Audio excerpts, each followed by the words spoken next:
Teller has words here. I can be a real dope.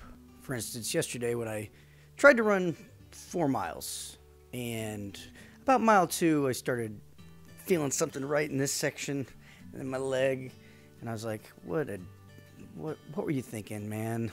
4 miles? It's like 7 degrees outside. And even though I was inside and the temperature had nothing to do with it, I used it as an excuse. Another time I was a dope was when I thought A Tale of Two Cities was a stupid book. Yes, that's right. I said a stupid book. Of course, I was like 16 at the time, maybe 15. But I was too busy, trying to prove how smart I was and being a moron to appreciate it. So I'm reading it, rereading it for the second time.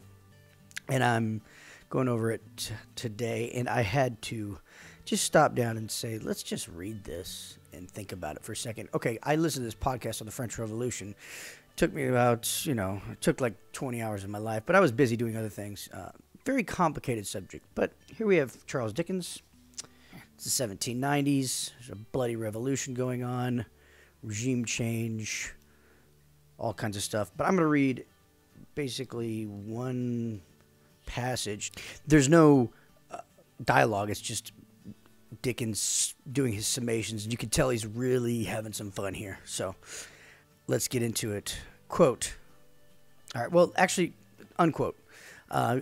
Let's go through the background. So there's this doctor who's in prison in the Bastille for years and years and years and years and years and years, while the monarchy was still there. And now we've got the monarchy deposed and everything's kind of in flux and things are getting crazy and everything's changing.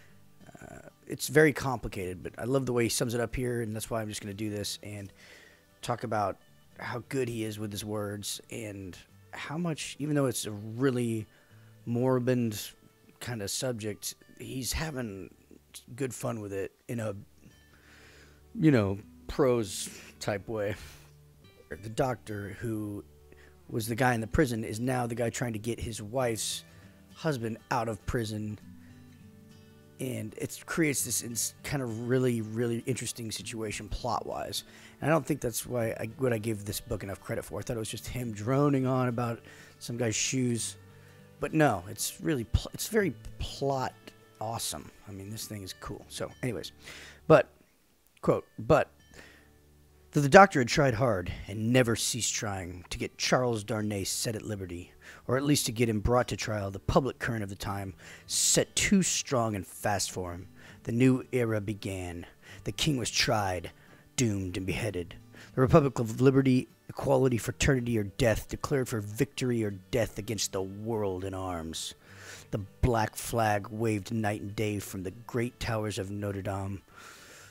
300,000 men summoned to rise against the tyrants of the earth rose from all the varying soils of France, as if the dragon's teeth had sown broadcast and had yielded fruit equally on hill and plain, on rock and gravel and alluvial mud, under the bright sky of the south and under the clouds of the north, and fell in forest, in the vineyards and the olive grounds, and among the cropped grass and the stubble of the corn, along the fruitful banks of the broad rivers and in the sand of the seashore. What private solicitude could rear itself against the deluge of year one of liberty? The deluge rising from below, not falling from above, and with the windows of heaven shut, not opened. Unquote. All right. That was heavy. A couple spots I just want to talk about. 300,000 men. Okay, so he calls them dragon's teeth that had been sown broadcast and had yielded fruit equally on hill and plain, on rock and gravel, alluvial mud, and under bright sky south. So basically 300 men all over the country that are like dragon's teeth, meaning dangerous people, or, but I mean, the imagery there is insane, and it's like poetry, and you can tell he's having a blast with it, with his just knowing how awesome he is with the pen. It goes on, quote, there was no pause, no pity, no peace, no interval of relenting rest. Okay, unquote. So there we have some serious alliteration. And you can tell he's just having a blast. Okay, I'm going to back up.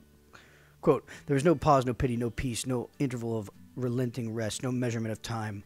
Their days and nights circled as regularly as when time was young, and the evening and morning were the first day. Other count of time there was none. Unquote. I love it. He goes back to the Bible. Evening and morning were the first day.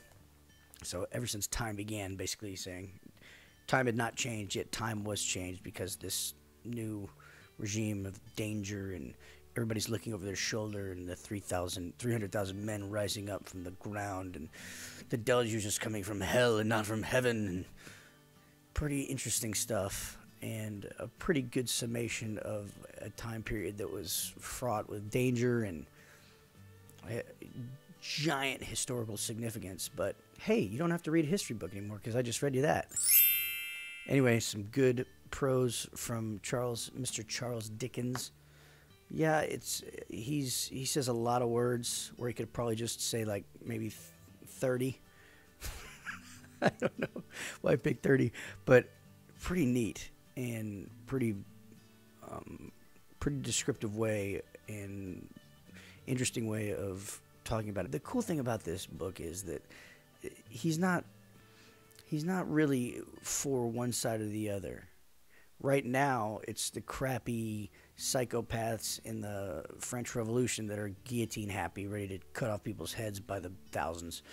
But he's also got mad beef with the monarchy before that, talking about how they have kind of forced the people into this, because of the restrictive nature of the society. It's almost like a caste system where there's no upward mobility, and there's people dying in the streets. There's a scene at the beginning of the book where he talks about a wine cask that gets spilled out in the street, and everybody's like trying to just get a little dollop of wine, just maybe save for later that day because everybody's so destitute. So he takes both sides and no sides, and that makes for a really interesting read. And it's not too preachy. It's just, it's obviously anti-violence and anti-cutting people's heads off, but that's not really that crazy of a thought. Anyway, thought we would do some fictional truth-telling today with Charles Dickens. This is Tyler Has Words.